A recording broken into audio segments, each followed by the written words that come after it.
Welcome to the Ex Good Girl podcast, the place where people pleasers, perfectionists, and overgivers come to unlearn the good girl rules that you thought were making you good, but now you can see are actually just keeping you small. If you've spent your life being unable to say no, putting everyone else's needs and feelings above your own, constantly seeking external approval, or avoiding conflict to make others feel comfortable, if guilt and resentment feel like a constant weight in your life, it is time to learn to knock that shit off. Every episode, we dive into the stories, skills, and strategies that you need to stop shrinking, start speaking up, and to live a life that is authentically and unapologetically yours, while also deepening the connection and vulnerability in the relationships that matter to you. I'm glad you're here. Let's jump in.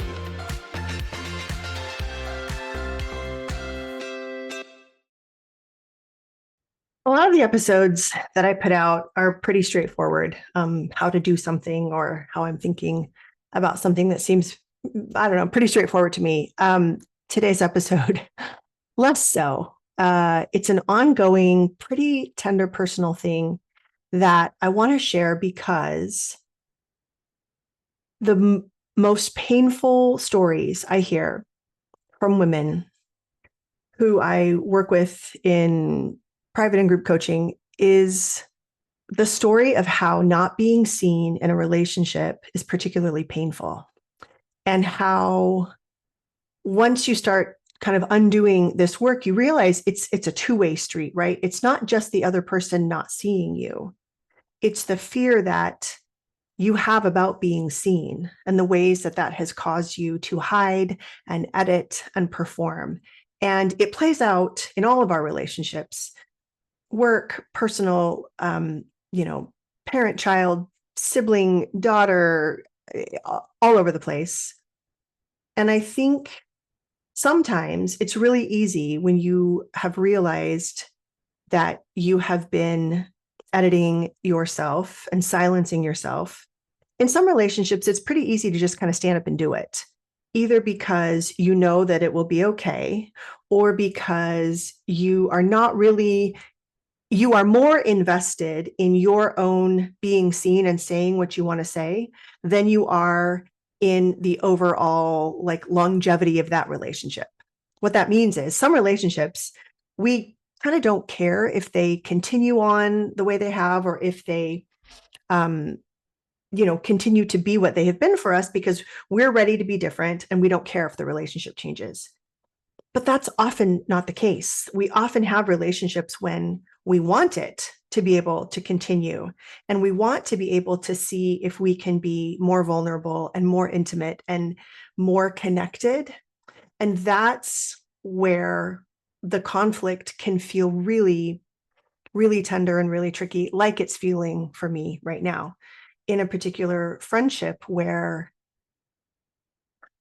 I have realized the extent to which, over the course of what was over like a 15-year friendship, the many ways in which I stayed quiet because I was scared that I would be rejected.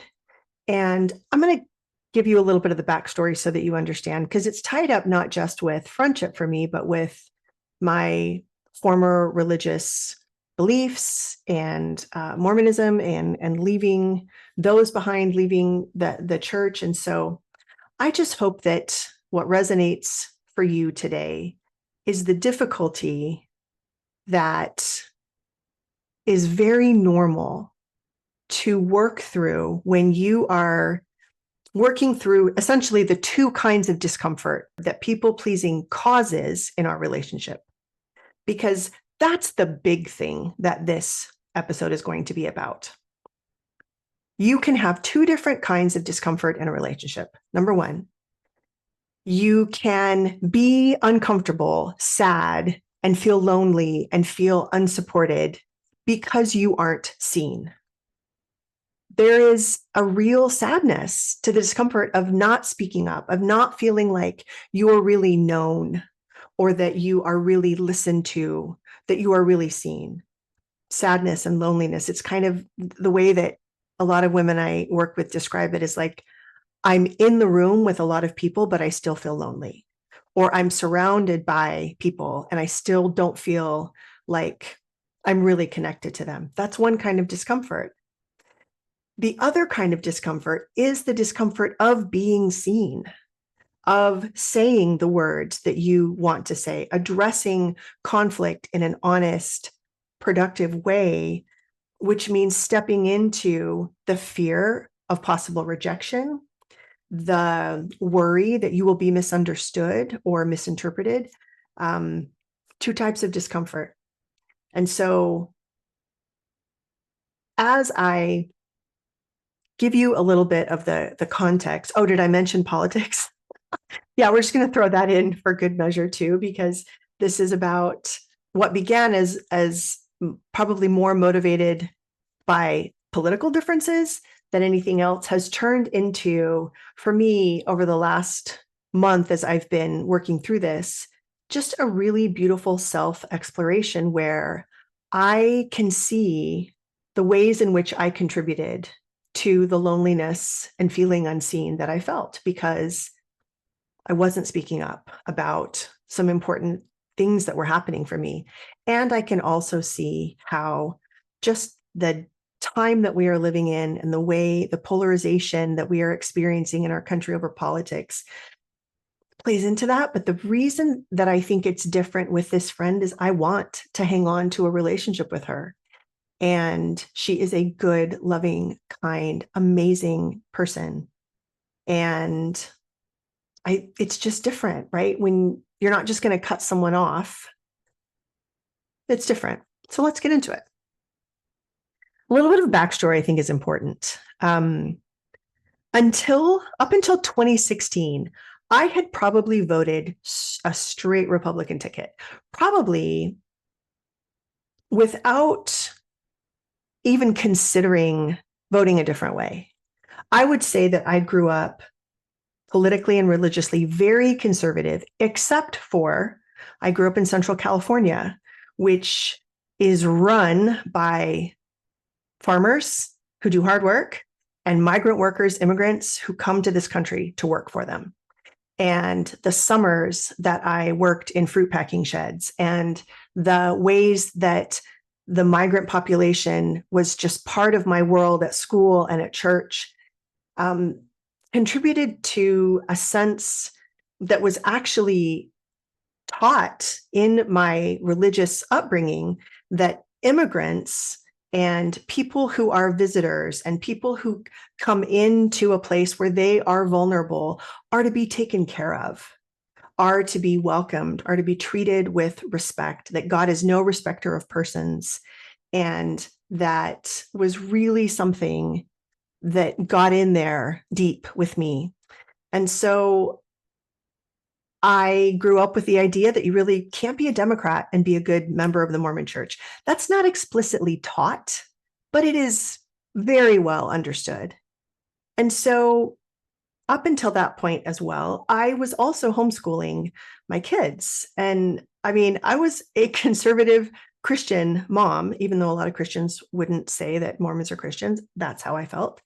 And so when I was homeschooling, I met and became friends with a really wonderful group of women who were also homeschooling their kids. We did a lot of this together. And it was really important to me to have a community. And I really wanted to be friends with these women. I thought they were smart and amazing. And I was really happy to be included in this community. And I can see now that one of my modes of operation, or in kind of ensuring that friends didn't leave me, was by becoming indispensable.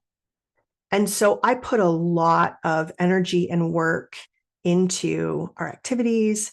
And I think that this is true. You know, I wasn't the only one doing it. I don't want to make it sound that way, but it was always fueled a little bit for me by wanting to belong, needing to belong so that I felt okay, so that my kids had, you know, a community, and the worry that I would be rejected at some point.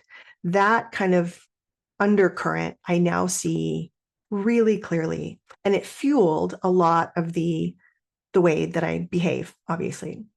And so up until about 2016, totally conservative Christian mom. When my husband left the church, this group had some different reactions. They noticed in religious groups like Mormonism, being on the inside means you look and behave a certain way, and being on the outside means you don't. And so when Dan was leaving the church, I got a lot of questions, and I was suspect. And I was so suspect that one of the moms actually pulled me aside to interview me about where my faith stood so that she could feel comfortable letting me into her home and participating in teaching her kids. And that was one of the most traumatic and jarring experiences of my life. I felt like I was literally fighting for my life in that moment.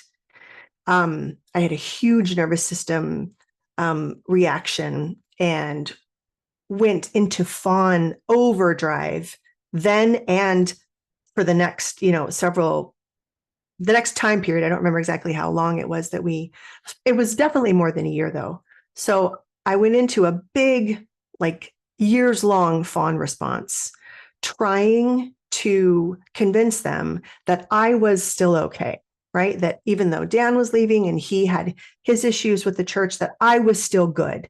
Because at that point, my sense of being good was very wrapped up in my sense of being a good Mormon, my sense of being a good member of my church. And so if you can think about those moments when you had an interaction where it felt like you were fighting for your life, it might not have been, obviously, it's not going to be the same as mine, but that's so interesting to look back on and just ask yourself, what was I in danger of losing? Or what did I think was at stake to have such a big reaction? Because I remember clearly exactly where we were sitting, exactly how I felt and what she said. And it very clearly sent the message that I was suspect. And so, although I'm going to talk about the friendship of just one person, not this particular mom, all of that is kind of bound up in there. And I think when we want to look at our own fawn response, oftentimes we're going to see that it's connected to a lot of different things that show up in different relationships. And what I mean by that is, let's say that it was Sally who interviewed me and Jenny, who I'm going to talk about today. In fact, I'll just call her Jenny. Sally's interaction showed up in my friendship with Jenny. And I think that that is really common and makes so much sense. So all of that was happening. 2016 rolls around and I could not support Donald Trump. And somehow a local news station got a hold of my name because I was Mormon, I am Latina, and I was not going to vote for Trump. And they thought that was interesting and wanted to do an interview. And somehow that interview got pushed up to a national, I think it was NBC, Friday night, news platform where it was released. And my interview was short, but it was my reasons why I didn't feel like, as a Mormon, I could vote for someone who was so willing to be derogatory about immigrants and about people who were vulnerable. And that really just kind of touches a part of my personality as well. I'm an Enneagram 8, if that makes any sense to you. And that just means that I have a lot of like a super, super tender spot and a lot of loyalty toward people who I perceive to be vulnerable. And that was reinforced by the church gospel that I heard growing up. That's what Jesus did. And so to me, it just felt absolutely like, duh, that we were not going to vote for a man who was so obviously against, that part of the gospel. And so I give the interview, and within a couple of days, I get several messages from members of my congregation about how my vote is against the gospel, about how what I'm focusing on is the wrong thing, quote unquote, to be focused on, about how I am essentially unrighteous for the sentiments that I have. And I can't say I was surprised, right? I was not surprised, but I also just thought, wow, I've never had this before, this kind of schism in belief here. And I realized it was just joining a lot of other, schisms, because I had a child come out as gay, and I began to just collect all of this information about how it was so uncomfortable for me to be at church. I didn't share any of this with this group or with any of these friends, even Jenny. And I think you need to know some things about Jenny.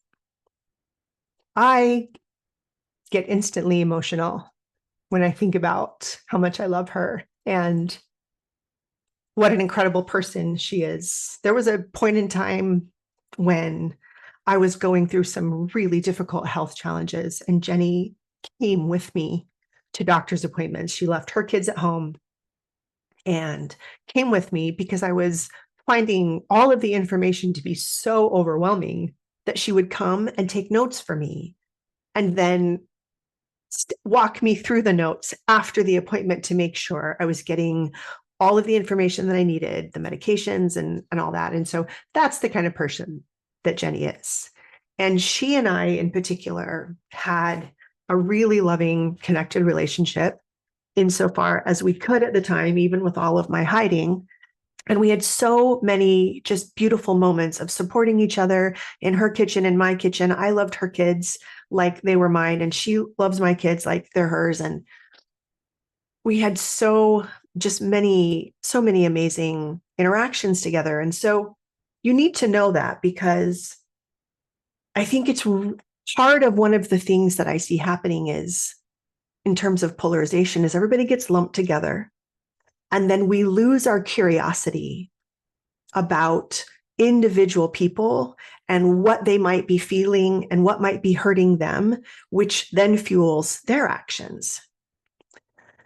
I stopped homeschooling in 2018, and it was such a relief.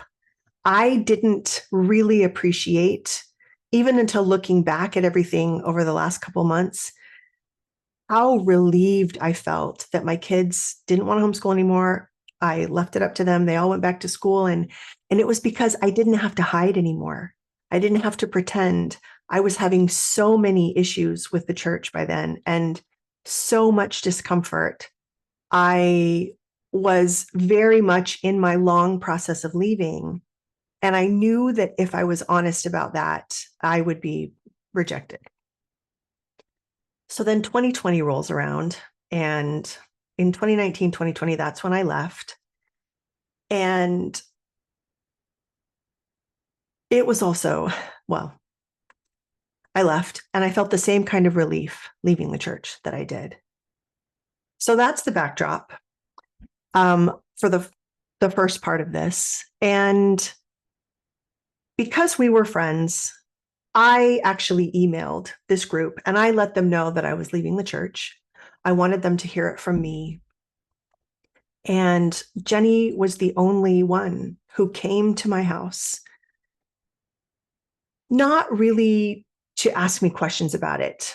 She wasn't curious necessarily about why, and I had spelled a lot of that out in the letter. But she just wanted me to know that she still loved me, that she still wanted to be friends. And that was really meaningful to me, because to this day, no one from my congregation has visited me or even reached out to me, actually, to ask me why I left, to be curious about it. I understand why. There's the feeling that it's like a disease that they could catch too.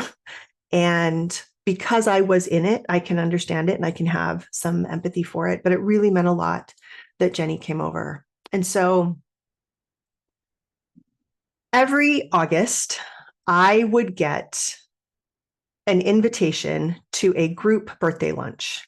And it was something we had done while I was participating in the group and homeschooling. And they continued to invite me after I left. And it wasn't possible, for the COVID years. But then after, I went to one lunch. And while it was nice to catch up, I just found myself thinking, what am I doing here?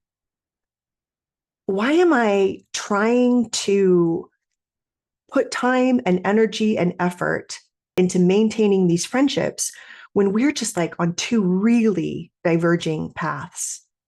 And so I left just kind of unsettled and thinking like, I don't know that I really want to put this effort in. And then the election rolled around. And I saw on so many of their pages and just pages of former Mormon friends the support for Trump again. And I knew what was driving that because I had been that. And I also, it just became so clear to me how differently we thought about the world and people in the world. And so it just became another big source of information for me. And as I'm trying to have this conversation from a place of like holding multiple things as true at once or multiple experiences as possible, you're going to notice it doesn't sound very straightforward. I don't have a neat and tidy ending for you. But I think that's because we're in a moment in our country, the United States, or sometimes throughout the world, where we're becoming increasingly polarized, and it's harder to have, the type of happy endings that we might want. So stick with me. I think there's some valuable things to learn here. So in the months after the election, I, like many, many people, just experienced heartbreak after heartbreak after heartbreak as the vulnerable groups that I am connected to and associated with, immigrants, queer communities, just experienced the onslaught of hate and reduction in their rights and dignity to exist as people. And I had a dream that I don't have dreams very often. So this is why this kind of stands out to me. I had a dream that I was standing it was all in black and white. I can kind of see it now. There's this massive crowd of just black and white faces, and I'm in the crowd. And then on a raised platform in kind of the center of the crowd, you can see a bunch of politicians, and they're in, suits and ties, and they're looking out at the crowd and pointing to different things. And then I look around and I can see that everyone in the crowd is holding up a sign. And on the sign, we have all written the things that we are afraid of.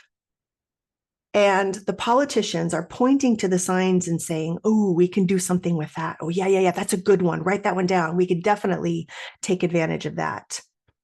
And the difference in what the politicians were trying to do, use our fear to amass power, and the feeling of being in the crowd, of like being so afraid of all these things, really stayed with me. I know that there are bad actors. I know that there are people who are just propelled by nothing but amassing power, and they don't care about people. I don't believe that that's what the majority of people are like. And that was clear to me in that dream. And so all of that is kind of on my mind, the heartbreak, the kind of gut punches day after day of what it looks like to see, my rights as a woman, my family's rights, my loved ones' rights, my immigrant community's rights be stripped away. And August comes around. And I get a text from Jenny wanting to get together and celebrate my birthday. And my assumption was that it would be like we had done before in the group. And so my initial text back to her was that I didn't want to spend time and energy building friendships with a group that was so divergent from the way that I believed. And Jenny actually misunderstood me, and she thought I didn't want to be friends with her anymore. But it actually gave me a pretty amazing opportunity to look just at my friendship with her and say, do I still want to be friends? And if so, why?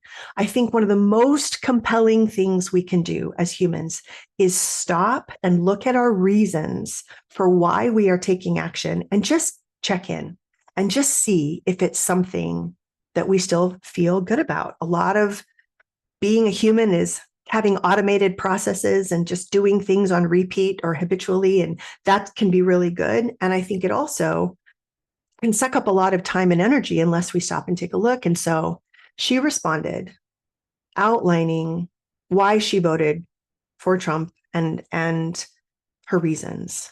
And it was mostly around abortion rights, which is a big deal in conservative Christian, communities. And I get it. I could totally understand it because I had been that. And unborn babies is a vulnerable group, right? And also, I think my view had expanded to care about those babies after they're born and what happens to them and how are we supporting moms and how are we making sure that people have basic needs met. And so I could see both sides. So what it gave me the opportunity to do was to communicate with her, not about the differences in the reasons for why we voted for who we voted, but about my hiding and about the fact that for years and years, I had edited and performed what I thought she and the other women in that group wanted me to see. And I had really just managed the discomfort of keeping them comfortable, right? It was the slow burn of disconnection and resentment and fear that I had lived with throughout that whole time. And what I wanted to explore with her was the discomfort of being seen, of sharing more of who I am and risking the rejection on her part, but knowing that the discomfort of authenticity was what I had to step into. I could no longer be in a friendship where I was hiding. I could no longer participate in conversations around things that mattered so much to me where I stayed silent. And I had to know if that was something that she was open to. And so I wrote her a letter. I sent the letter out in my email to the people who subscribe to that. If you want to see it, DM me, I'll send it to you. Because I really wrote it from a place of two things. Number one, love for her and an understanding of why she voted the way she voted, with a clear delineation for now who I am and the things that matter to me, and how I was no longer willing to participate in friendships where all of me could not show up. Because if there's one thing I have learned over the course of the last couple of years, it's that conflict is either going to show you to a place in a relationship that is more vulnerable and more connected and more intimate and more loving and more understanding, or it's going to show you that that's not possible. And that is really important information to have, because then you get to decide where your energy goes. And so I had to choose the discomfort of authenticity. So I want to ask you something. Where in your life are you managing discomfort by making yourself smaller? What parts of you are you editing out of relationships because you're afraid of how people will react? What sentences are you not saying? How are you self-silencing when there's something that you know might not be received as pleasing to other people? So those are the opportunities that you have, I think, to just take a closer look and figure you out first. Why am I reacting this way? Why am I showing up this way? What do I think I'm going to lose? And then giving those parts of you so much love. We tend to go to criticism, and we tend to kind of lionize or valorize this like growth that is always like us becoming our best self. I like to start with first loving the parts of me that behaved in ways that I no longer want to, so that I can change it from love. And so I see the way that I did those things in this particular friendship and in this group, and I can have so much tenderness. It makes so much sense that I behave that way. And I have so much compassion for the me who was so scared of rejection that I was jumping through all kinds of hoops, whether they knew it or not, because that's on me, right? That's my side of this relationship. And so as I wrote and shared the letter, I owned my part. I told her about the ways in which I had made myself smaller and why that I was so afraid of losing her and losing, the community for myself and for my kids. And also made clear, again, that clear delineation that I could not continue to exist in friendships where I wasn't seen and where all of me could not be welcome and validated. And I'm talking specifically about the friendships that I want to keep long term. Side note, all of you is not going to be seen and appreciated in all your relationships. That's just not how it works, right? And it's not always a good idea, right? At work, you might have a different level of privacy than you do in your friendships. That is very appropriate. And I'm not, again, this is not a generalization. This is about relationships that matter to you, that you want to keep, where you are trying to figure out, can I show myself more of you? Can I show up with all of me? And how will you receive me? Brene Brown, I heard her say this on a podcast I listened to. She said, a brave life is having 15 difficult conversations a day. And that is what I am trying to do. It makes me a little sick to think about 15 a day. But I do know that this conversation matters for me in this moment for a couple of really important reasons. Number one, I want to choose the discomfort of showing up for myself, of not abandoning myself and being seen in the relationships that matter the most to me. I also want to have the nuance that people are complex and that different things cause us fear and sorrow. And that while we can disagree about those things, I want to continue to see people. And Jenny is just so easy to see because she's such an amazing person. It really gave me a beautiful example in her. I also want to trust that being honest about who I am and what I value is infinitely better for all relationships whenever I feel like that's appropriate than continuing to make myself smaller to avoid conflict. Again, I'm not saying that everybody should do this, that everybody should have these conversations, because you're going to have to decide, number one, what your reasons are. If you feel like it's safe to do so, it's a very personal decision. And I feel like your only job is to get to know you better if you are finding yourself in relationships where there are tricky conversations to be had.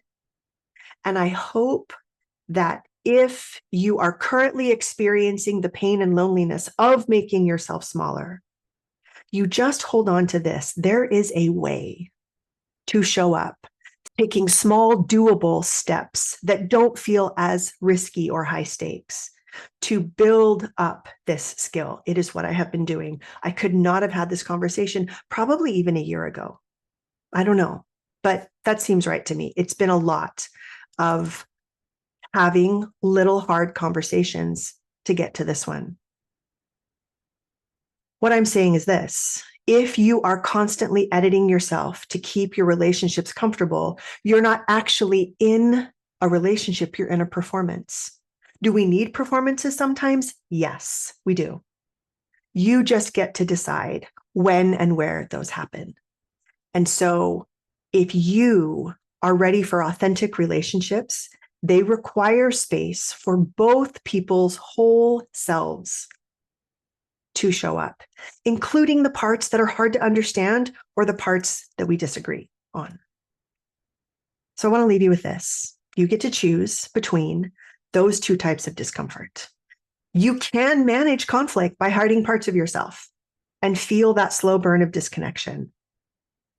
Or you can build skills and confidence to risk rejection by showing up fully and to deal with what is of such an acute fear of potential loss. I know that. I feel it even as we are working through this. Neither is easy. But one leads to relationships where you can be fully known and loved, and where you can find more relationships like that because now you know what to do and how to set them up from the beginning. And the other doesn't. So, some final questions. Where might you be managing discomfort by making yourself smaller? What might it look like to share that discomfort instead of just managing it all internally? And which relationships in your life might have some space for that? These are the brave conversations that need to be had.